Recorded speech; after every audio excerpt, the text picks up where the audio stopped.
Hi friends, welcome to Vaishnavi life style. நம்ம சேனலை first time பார்க்கறதா இருந்தால் மறக்காமல் சேனலை சப்ஸ்கிரைப் பண்ணிக்கிடுங்க. பக்கத்தில் இருக்கிற பெல் ஆல் கிளிக் பண்ணிக்கிடுங்க.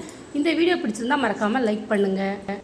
நம்ம வீடுகளில் இந்த மாதிரி தேங்காயெல்லாம் நம்ம வாங்கி ஸ்டோர் பண்ணி வைக்கிறோம் அப்படின்னாக்கி நம்மளுக்கு இந்த மாதிரிக்கு தேங்காயில் குடிமி இல்லாமல் இருக்கக்கூடாதுங்க. இது மாதிரிக்கு குடிமியோடு இருக்கிற இந்த தேங்காய் மாதிரிக்கு நம்மளுக்கு குடிமியோடு இருக்கிற தேங்காய் வச்சு யூஸ் பண்ணி பாருங்கள். நம்ம எவ்வளோ நாள் ஆனாலும் 6 மாதம் ஆனாலும் அந்த தேங்காய் கெட்டு போகவே போகாதுங்க. நான் இப்போ ஒரு பிளாஸ்டிக் மூடியிலையா அரிசி போட்டு வச்சுருக்கேங்க. அந்த அரிசி போட்டு வச்சுருக்கையில பார்த்திங்கன்னா குடுமியோடு இருக்க தேங்காய் நான் நல்லா நெருத்துனால வச்சுருக்கேங்க. இந்த மாதிரிக்கு நம்ம வைக்கிறதுனால பாருங்கள், அந்த தேங்காய் 6 மாதம் ஆனாலும் நம்மளுக்கு கெட்டு போகவே போகாதுங்க. இந்த மாதிரிக்கு நம்ம குடுமியோடு தாங்க எப்போதுமே நம்ம தேங்காய் வாங்கி ஸ்டோர் பண்ணி வைக்கிறோன்னா அந்த மாதிரிக்கு தாங்க வைக்கணும். இப்போ நம்ம சாதாரணமாக சுவர் ஓரமாக நம்ம இப்படி தேங்காய் வச்சு பார்க்கலாங்க. சுவர் ஓரமாக இப்படி வச்சுருந்தா நம்மளுக்கு அந்த அளவுக்கு ஸ்டிஃபாக நிற்காதுங்க. தேங்காய் அப்பப்போ சரிஞ்சு விழுந்துருவோங்க. நம்மளுக்கு இதை மாணிக்கு நம்மளுக்கு நிற்கவே நிற்காதுங்க. நம்மளுக்கு காலியான இடங்கள் எல்லாம் இருக்குது அப்படிங்கிற பட்சத்தில் நம்ம மணல் போட்டு கூட அந்த இடத்துல வச்சுக்கலாம். தேங்காய் ரொம்ப நாளைக்கு ரொம்ப நல்லா இருக்குங்க. இந்த மாதிரிக்கு நம்ம வீட்டுக்குள்ளேயே வைக்கிறோம். நார்மலாக சோறு ஓரமாக இப்படி வைக்கிறோன்னா அதை ரொம்ப நாளைக்கு அப்படி நின்றுக்கிடாதுங்க. தேங்காய் சரிஞ்சு விழுந்துடும். அப்படி விழுந்துட்டுனாக்கி நமக்கு தேங்காய் அழுகி போயிருங்க. இந்த மாதிரிக்கு வீட்டில் அரிசி ஏதாவது நீங்கள் போட்டு வைங்க, ரொம்ப நாளைக்கு தேங்காய் நல்லா இருக்குங்க. ட்ரை பண்ணி பாருங்கள், உங்களுக்கு ரொம்ப யூஸ்ஃபுல்லான டிப்பாக இருக்கும். நமக்கு ஈஸியாக கிடைக்கிற இந்த தேங்காய் நாரை பார்த்திங்களா, நம்ம தூக்கி போட்டுற வேண்டாங்க. ரொம்பவே யூஸ்ஃபுல்லாக இருக்குங்க நம்மளுக்கு. நான் அந்த தேங்காய் நாரை தாங்க சுத்தம் பண்ணி எடுத்து வச்சுருக்கேன். அந்த துகள்கள் பார்த்திங்கனாக்கி இதை நம்ம செடிக்கெலாம் உரமாக போட்டுக்கலாங்க. அதை சுத்தப்படுத்தினதுக்கு அப்புறமா பார்த்திங்கன்னா இந்த மாதிரி நெட் பேக் தாங்க ஒன்று எடுத்து வச்சுருக்கேன். நம்ம கடைகளெல்லாம் ஈஸியாக நம்மளுக்கு கிடைக்கிறோங்க. நம்மளுக்கு பழங்கள் காய்கறிகள் வாங்கினாக்கி இந்த மாதிரிக்கு நெட் பேக்கு கொடுப்பாங்க. அதெல்லாம் நம்ம வேஸ்ட்டுன்னு தூக்கி கீழே போட்டுறாண்டாங்க. அதில் தாங்க நான் இப்போ எடுத்து வச்சுருக்கேன் இந்த தேங்காய் நாரையை. இப்போ அது உள்ளேயே கொடுத்து இந்த மாதிரிக்கு நல்லா சுற்றி எடுத்துக்கலாங்க. இப்போ இதை நம்ம ஒரு நூல் போட்டு கட்டிக்கலாம். அப்படி இல்லைன்னா நம்ம ஒரு ரப்பர் பாயிண்ட் கூட போட்டு கட்டிக்கலாங்க. நல்லா இந்த மாதிரி கட்டி வச்சிட்டோங்கனாக்கி நம்மளுக்கு இதை நம்ம எதுக்கு யூஸ் பண்ண போகிறோம் அப்படின்னு பார்த்தீங்கன்னா, நம்மளுக்கு பாத்திரம் தேய்க்கிறதுக்கு தாங்க. இதை வச்சு நம்ம பாத்திரம் தேய்க்கும்போது ரொம்பவே நல்லா இருக்குங்க நம்மளுக்கு. இப்போ நான் அதில் உள்ள கயிறெல்லாம் எக்ஸஸாக இருக்கிறத கட் பண்ணி ஒட்டுக்கிறதேங்க. நம்ம வீட்லேயும் கொசு தொல்லையும் இருக்காது. அடிக்கடி நாம் இந்த ஸ்க்ரப்பரை மாற்றிக்கலாங்க. வேஸ்ட்டுன்னு தூக்கி போடுற பொருளை நம்ம இந்த மணிக்கு யூஸ் பண்ணிக்கலாங்க. நம்மளுக்கு ரொம்பவே நம்மளுக்கு பாத்திரம் தேய்க்கிறதுக்கு யூஸ்ஃபுல்லாக இருக்குங்க. நம்மளுக்கு இந்த ஸ்க்ரப்பர் மணிக்கு நம்ம இதை யூஸ் பண்ணிக்கலாம் நல்லா. இப்போ இதை தேங்காய் நார் நம்ம வாரத்துக்கு ஒரு நாள் கூட நம்ம இதை மாற்றிக்கலாங்க. தேங்காயெல்லாம் நம்ம வாங்குவோம் அடிக்கடி, அந்த தேங்காயில் குடுமிலாம் இருக்கும்.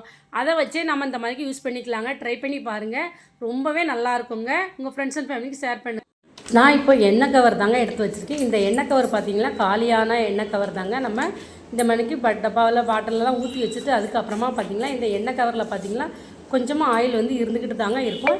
இதை பார்த்திங்கன்னா நம்ம வேஸ்ட்டு தானே அப்படின்னு நினச்சிட்டு நம்ம பாக்கெட்டை கீழே போட்டுருவோங்க.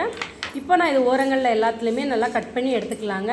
கட் பண்ணதுக்கு அப்புறமா பார்த்திங்கன்னாக்கி அதில் அந்த பேக்கெட் கவரில் எப்படின்னாலும் லைட்டாக எண்ணெய் இருக்குது பார்த்திங்கன்னா. இதையாக நம்ம வேஸ்ட்டுன்னு தூக்கி கீழே போடுதுங்க. இப்போ நம்ம பூரி கட்டை சப்பாத்தி கட்டெல்லாம் நம்ம தேய்ப்போம் பார்த்திங்களா, அந்த கட்டை தாங்க நம்ம எடுத்து வச்சுருக்கேன். இதில் பார்த்திங்கன்னா நம்ம அடிக்கடி க்ளீன் பண்ணுவோங்க. இதை சப்பாத்தி பூரி போட்டதுக்கு அப்புறமா உடனே பார்த்திங்கனாக்கி அந்த மாவெல்லாம் அதில் ஒட்டிக்கிட்டு இருக்கோம். நம்ம அப்போ வாஷ் பண்ணுவோம். அப்படியே அடிக்கடி வாஷ் பண்ணுறதுனால அந்த கட்டை அதையால் பாருங்கள் உடஞ்சி போயிருங்க. அதில் கீரல் விழுந்துருங்க.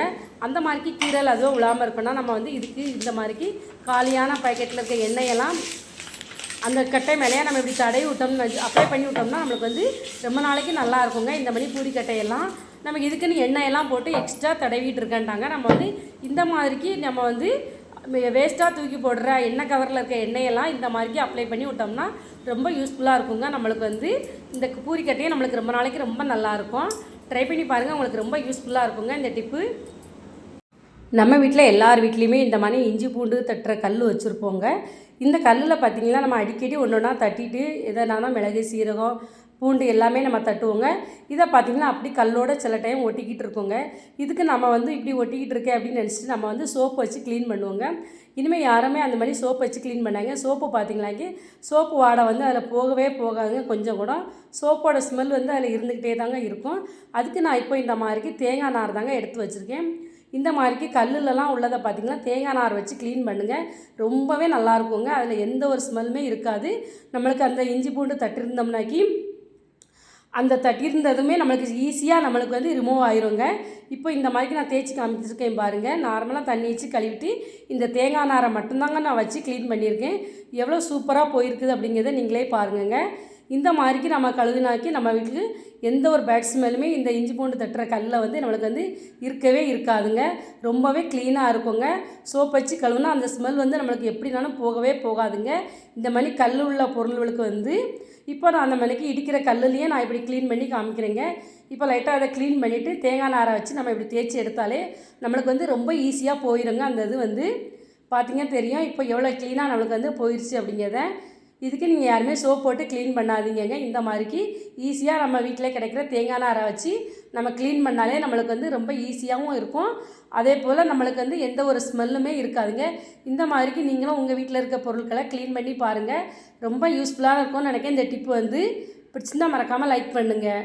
நம்ம வீட்டில் எல்லார் வீட்லேயுமே இந்த மாதிரி பேன் சீப்புகள் எல்லா நார்மலாக தலை சீவுற சீப்பு எல்லாமே வச்சுருப்போங்க.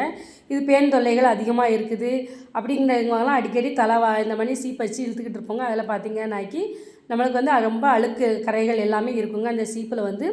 இதை வந்து வாரத்துக்கு ஒரு நேரம் க்ளீன் பண்ணாதாங்க நம்மளுக்கு வந்து ரொம்பவே நல்லாயிருக்கும். இந்த சீப்பு வந்து நம்ம அப்படி க்ளீன் பண்ணாமல் விட்டுட்டோம்னாக்கி இந்த மாதிரிக்கு அழுக்கு கரைகள் எல்லாமே சீப்பில் வந்து அதிகமாக இருக்குங்க. இந்த மாதிரிக்கு இருக்க அழுக்கு கரைகள்லாம் நம்ம எப்படி சீக்கிரம் நிமிஷத்தில் போய்க்கலாம் அப்படிங்கிறதாங்க பார்க்க போகிறோம். நான் அதுக்கு இப்போ இந்த மணிக்கு ஒரு பாத்திரத்தில் கொஞ்சமாக தண்ணி வச்சுருக்கேன். தண்ணி வந்து நல்லா கொதிச்சிடணுங்க. இப்போ அந்த சீப்பு எல்லாத்தையுமே நம்மளுக்கு வந்து அது உள்ளே போட்டுக்கலாங்க. அதுக்கு முன்னே நான் அந்த மணிக்கு 1 ஸ்பூன் டிட்டர்ஜென்ட் பவுடர் எடுத்திருக்கேன், 1 ஸ்பூன் ஆப்ப சோடா மாவும் எடுத்திருக்கேங்க. நல்லா ரெண்டையும் மிக்ஸ் பண்ணிவிட்டு நல்லா ஒரு கொதி வந்தோடனே நம்ம வந்து ஆஃப் பண்ணிடலாங்க. சீப்பையும் அதுக்குள்ளே போட்டு ஒரு அரை மணி நேரம் நம்ம வந்து நல்லா ஊற வச்சிடணுங்க.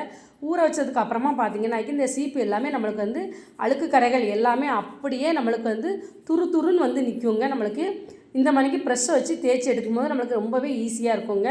ப்ரெஷ்ஷை வச்சு ஃபஸ்ட்டு தேய்க்கும் போது பார்த்திங்கன்னாக்கி நம்ம வந்து ஃபஸ்ட்டு நீள் வாக்கில் நல்லா அந்த ப்ரெஷ்ஷை வச்சு தேய்ச்சி விடணுங்க. நெக்ஸ்ட்டு பார்த்திங்கனாக்கி மேலேருந்து கீழே அந்த ப்ரெஷ்ஷை வச்சு இழுத்து விட்டோம்னாக்கி நம்மளுக்கு வந்து ரொம்ப ஈஸியாக அந்த கரைகள் எல்லாமே வெளியில் வந்துடுங்க. சீப்பில் எப்பேற்பட்ட கரைகள் எப்படி இருந்தாலுமே ஃபஸ்ட்டு நம்ம வந்து இந்த பார்த்திங்க நான் எப்படி செஞ்சுருக்கீங்க பாருங்கள். நான் இப்போ நீள் வாக்கில் தாங்க ஃபஸ்ட்டு இதை வந்து எடுத்திருக்கேன். திருப்பி பார்த்திங்கனாக்கி நம்ம வந்து மேலேருந்து கீழே அந்த அழுக்கு கரைகளை எடுத்து விட்டோம்னாக்கி ஈஸியாக நம்மளுக்கு அதில் வந்து போயிடுதுங்க. இப்போ எல்லாத்தையுமே க்ளீன் பண்ணிவிட்டு நான் இன்னொரு வாட்டி தண்ணியில் மட்டும் நல்லா க்ளீன் பண்ணிவிட்டு காமிக்கிறேங்க. எல்லா சீப்பையுமே இப்படி நான் க்ளீன் பண்ணி எடுத்துட்டேங்க. தண்ணிலையும் இப்போ எடுத்து காமிச்சதுக்கப்புறமா பாருங்கள் கொஞ்சம் கூட அதில் வந்து எந்த ஒரு கரைகளுமே இல்லைங்க. உங்கள் வீட்லேயும் இந்த மாதிரிக்கு அழுக்கு கரைகள் இருந்ததுன்னா சீப்புலலாம் இந்த மெத்தடில் நீங்களும் க்ளீன் பண்ணி பாருங்கள். இந்த டிப்பு உங்களுக்கு ரொம்பவே யூஸ்ஃபுல்லான டிப்பாக இருக்கும்னு நினைக்கிறேங்க. நம்ம வீட்டில் இந்த மாதிரி நான்வெஜ் ஏதாவது சமைக்கும்போது பார்த்திங்களா அந்த கட்லெட்டு அதுவெல்லாம் செய்யும்போது பார்த்திங்களாக்கி அதெல்லாம் மிக்ஸியில் போட்டு அரைக்கண்டி இருக்குங்க. அது வந்து நம்ம எப்படி தான் வாஷ் பண்ணி எடுத்தாலுமே அந்த மிக்ஸி சாரில் வந்து ஒரு விதமான பேட் ஸ்மெல் வந்து இருந்துக்கிட்டே தாங்க இருக்கும். அந்த மாதிரிக்கெலாம் ஸ்மெல் எதுவுமே இல்லாமல் இருக்கணும்னாக்கி நான் இப்போ கொஞ்சமாக லெமன் தாங்க கட் பண்ணி எடுத்து போட்டிருக்கேன். கொஞ்சமாக கல்லுப்பு தாங்க எடுத்திருக்கேன். ரெண்டையும் மிக்ஸ் பண்ணி இப்போ கொஞ்சமாக நம்ம வந்து தண்ணி ஊற்றிக்கலாங்க. கொஞ்சமாக ஒரு அரை டம்ளர் தண்ணி ஊற்றிட்டு நல்லா இதை வந்து மிக்ஸி சார்லையாக அரைச்சி எடுத்துக்கலாங்க. இந்த மாதிரிக்கு நம்ம அரைச்சி எடுக்கிறதுனால பார்த்திங்களாக்கி கொஞ்சம் கூட ஒரு பேட் ஸ்மெல்ங்கிறது இருக்கவே இருக்காதுங்க. அதை லெமன் வாடைக்கு எந்த ஒரு ஸ்மெல்லுமே இருக்காதுங்க. ட்ரை பண்ணி பாருங்கள். நான் சொன்ன இந்த டிப்பு எல்லாமே உங்களுக்கு யூஸ்ஃபுல்லாக இருந்தால் மறக்காமல் லைக் பண்ணுங்கள், சப்ஸ்கிரைப் பண்ணுங்கள். இந்த வீடியோவை பார்த்த அனைவருக்கும் நன்றி.